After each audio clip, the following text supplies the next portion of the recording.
de l'honorable Cyprien Iyamulemye, député national honoraire 2006-2011, président cellulaire de l'IDPS Bumba, Fédération de Lukunga, élu de Rutshuru.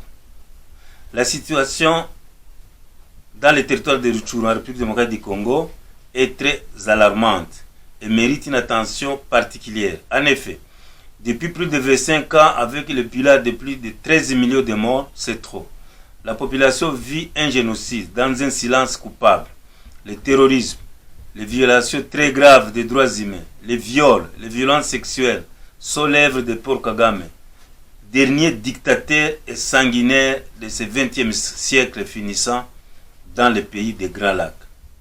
Les grandes puissances, dont les États-Unis d'Amérique, la Grande-Bretagne, la France et les organisations internationales, y compris le Conseil de sécurité des Nations Unies, ferment les yeux et sont aux manœuvres pour exterminer la population congolaise en appui d'un homme, Paul Kagame, pour l'exploitation frauduleuse des matières premières, or, diamants, coltan, etc., depuis les guerres de l'AFDER, le RCD, le CNDP et le M23, création du Rwanda.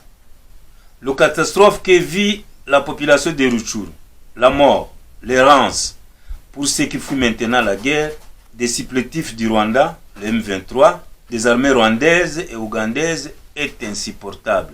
C'est pourquoi exigeons à la société civile une mobilisation générale du peuple congolais pour manifester devant les ambassades des États-Unis d'Amérique, de la Grande-Bretagne, de la France et de la Belgique pour exiger l'arrêt immédiat de la guerre, le retour sans condition des armées rwandaises et ougandaises dans leur propre pays d'origine, un sit-in pour une action populaire dans la discipline pendant 3 jours dans les villes de Kinshasa, Lubumbashi, Goma, Kisangani, Kananga, Mbujimai, Matadi, Kikwit, Bandundu, Équateur, Lissola.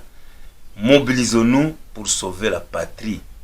Au gouvernement, dans la discipline, l'ouverture des centres de formation militaire pour les jeunes de Rutshuru, de Nyiragongo, de Goma, de Lubero, de Beni et toutes les villes de la République pour la défense de la patrie.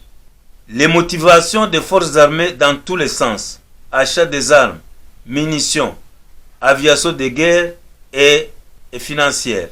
Aux politiciens de se mettre ensemble pour sauver le pays du naufrage et d'éviter toute déclaration politique tendant à démotiver les troupes et le peuple. À la communauté internationale de condamner et sanctionner sans embâche le Rwanda et l'Ouganda pour agression de la RDC.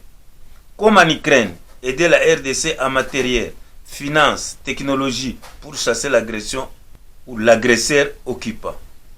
Le retrait sans condition de la MONUSCO. Au président de la République, la défense de l'intégrité du territoire national est à votre serment. Recommandons le choix des meilleurs partenaires pour sortir du pays du trou noir, d'écouter la population, d'équiper l'armée sur tous les points et d'être ferme et ne pas négocier avec les criminels et tueurs du peuple congolais. Je vous remercie.